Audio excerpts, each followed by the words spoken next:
This riff. Cool.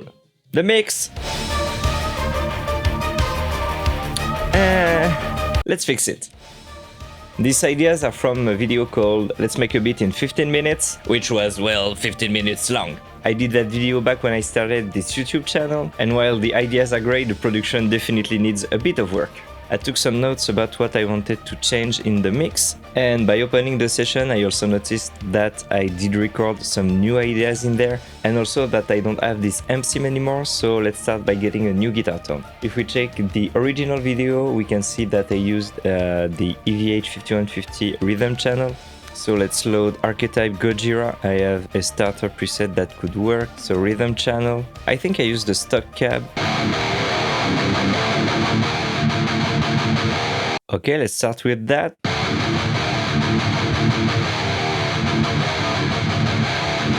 Here I put a multiband compressor on the guitar bus just to control the chugs, so this area right there.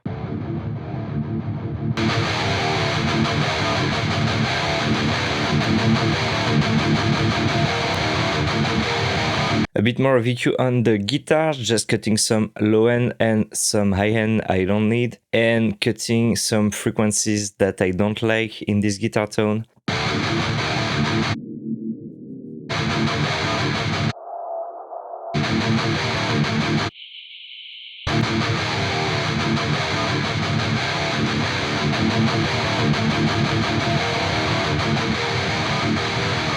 We'll come back later if we need more during the mix phase.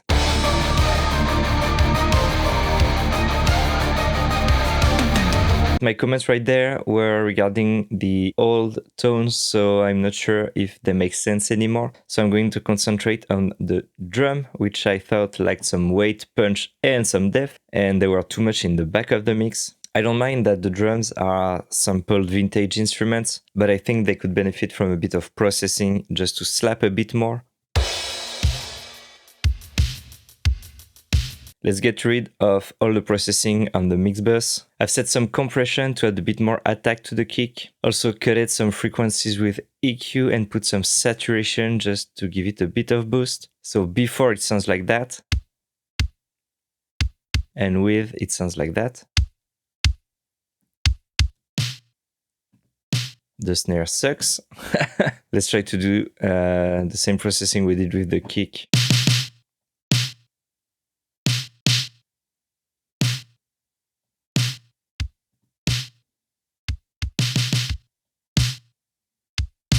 Okay, I remade entirely the drum processing. So these are all the drum tracks. And after.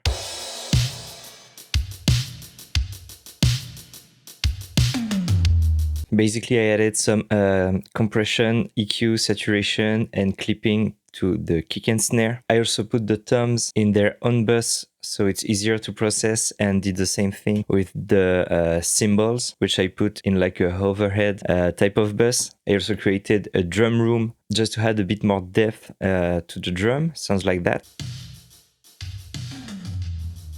So here's the drum without the room. And with the room.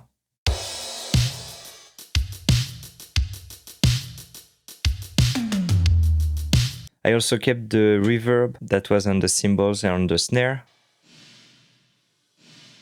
So here's the drum bus without any processing. I added parallel aggressor, which does a nice job to add some parallel compression and saturation.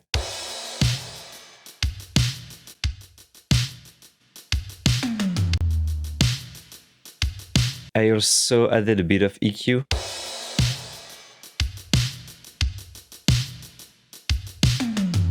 Fresh hair.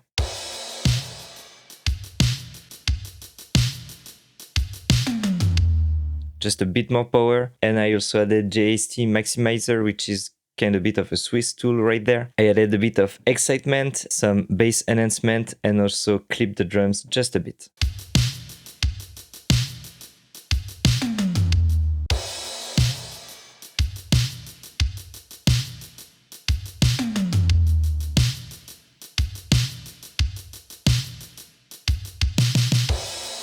Great, so how does that sound? That snare lacks a nice gated reverb. Let's create that real quick.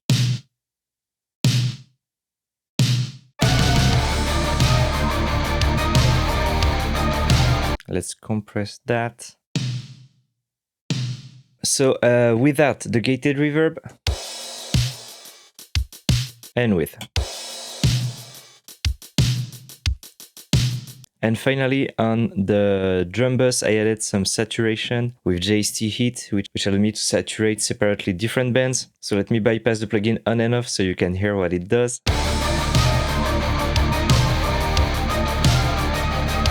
Okay, we did the drums. We also took care of the guitars. Then I like to take care of the bass because it was completely buried in the mix in the first version. Let's check the basses, how they sound.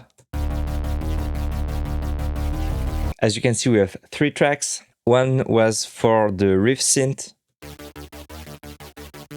which followed the guitars. I had one for the subs, and one for the main bass tone.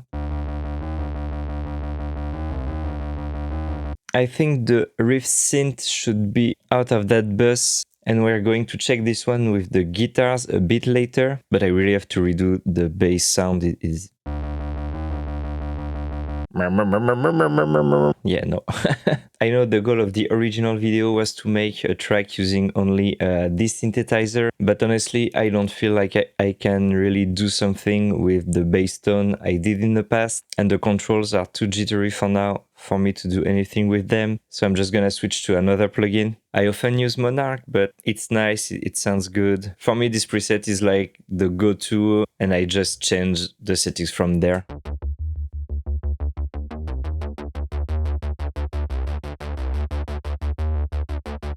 You know what? Let's add some saturation. I know I'm using JST Heat a lot, but it's just a fun distorting unit and it has a lot of potential.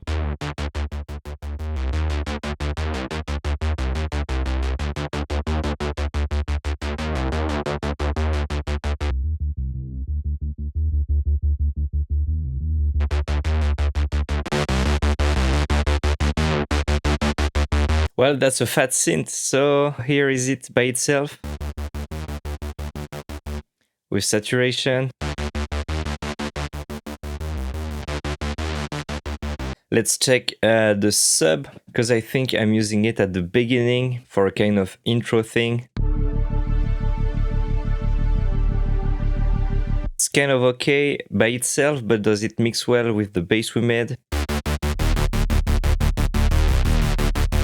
Yeah.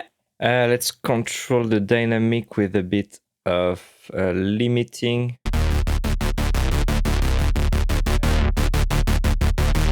Okay, so basses without any processing.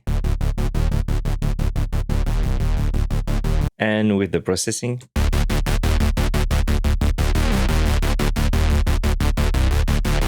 Now we have to mix that with the guitars. I may have too much gain on the guitars. Let's check that real quick.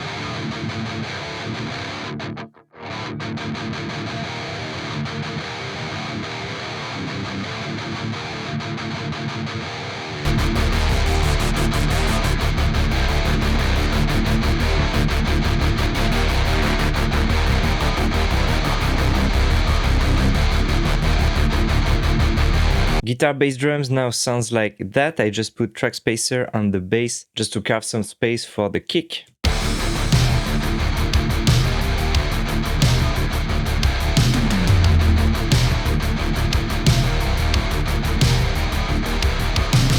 And the kick was still lacking a bit of weight, so I simply added another kick drum in my drum machine. It sounds like that. And let me show you how it does a difference in the mix.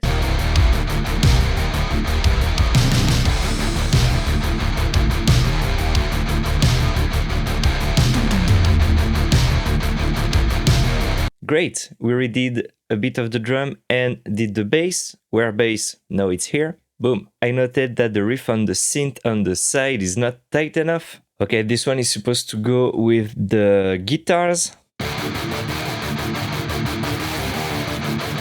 I think it's just an envelope issue.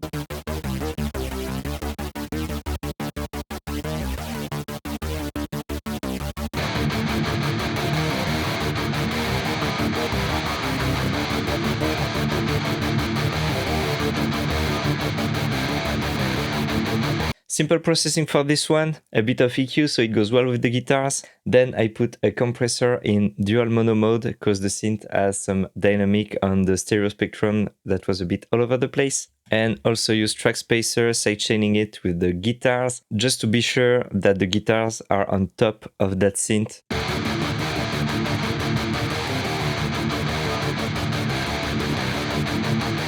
Let's hear all we did for now.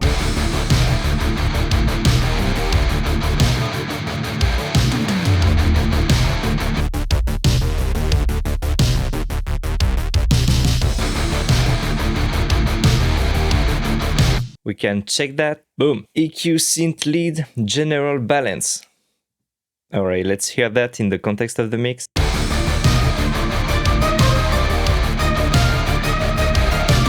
Maybe that was an issue I had with the previous mix. The delay is okay, but I would like it to be separate of the synth. And that's why you keep your VST up to date. I like to try a vocal chain on that, maybe with Howard Benson vocals.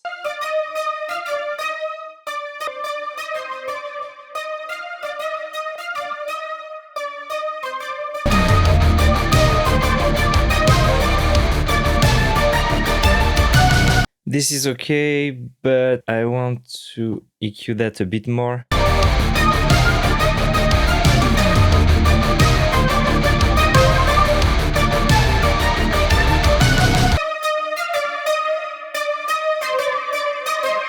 And I also wanted to put that delay. I really like that. Really cool vibe to it and a few parameters just to tweak a nice delay sound. So here's the synth without anything. And with all the processing.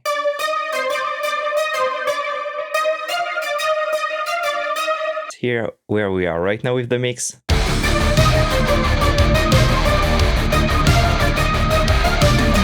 Nice! Now we can check that. Boom. And on the riff, I also noted the arpeggios on the side. Let's listen to those.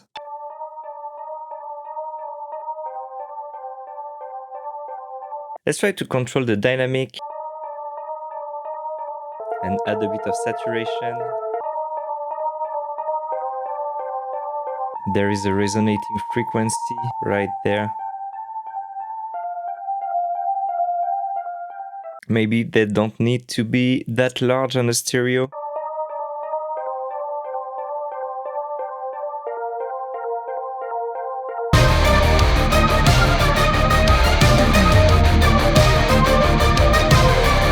So I guess we're done with the notes for the riff, and I also had some notes for the intro. We could keep working on the arpeggios, so let's hear the intro.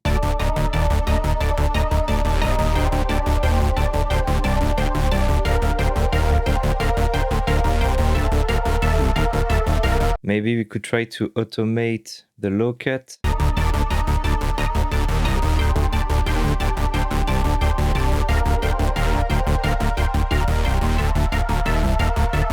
Automate this a bit better as well.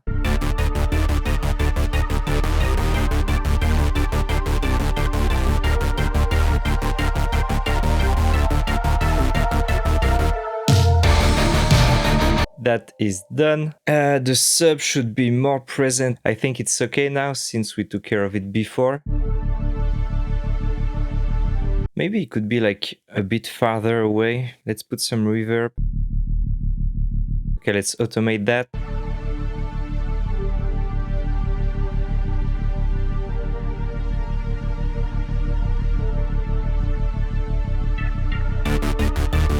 Maybe you could try the same trick on the riff when it starts. Let's try to set it on everything.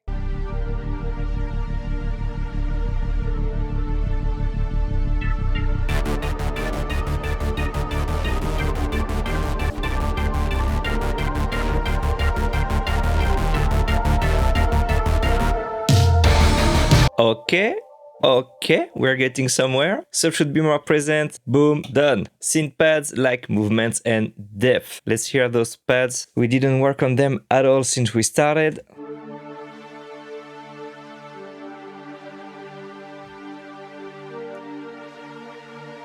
Well, these are some nice pads. Let's try RC20. It's too wobbly.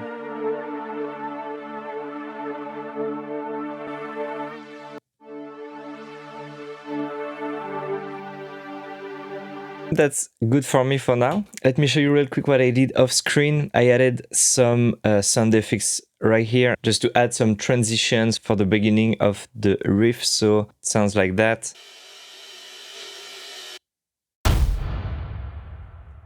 And here. And in context.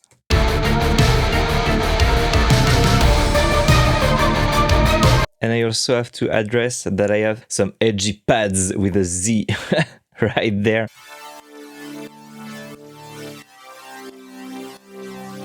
I use FatFX in Logic to emulate the sidechain effects.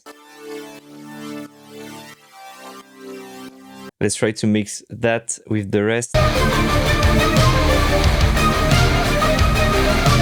Let's compress that first.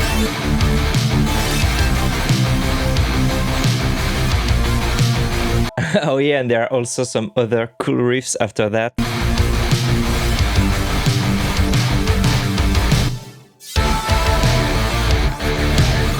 That's cool riff.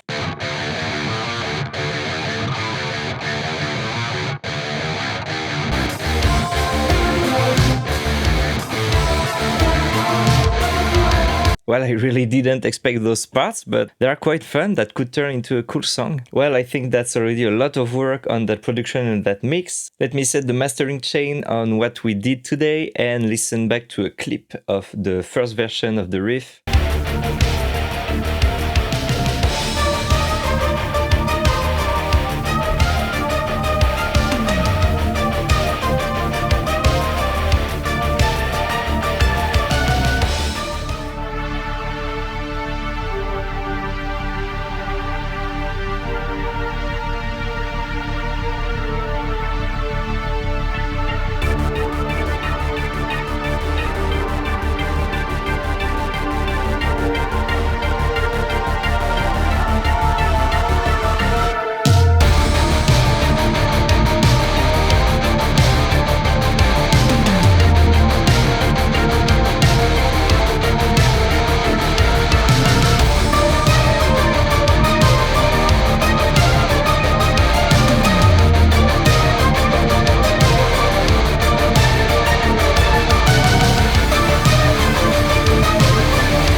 Well, we are miles away from the original version. Definitely sounds way better. Means that I improved over the years, so I'm kinda happy about that. That was a fun riff to come back to, and I think it really deserved another life, so here we go. Let me know what you think about all of that in the comments. Like the video if you enjoyed what we did today. Thank you so much for watching, and I'll see you next time.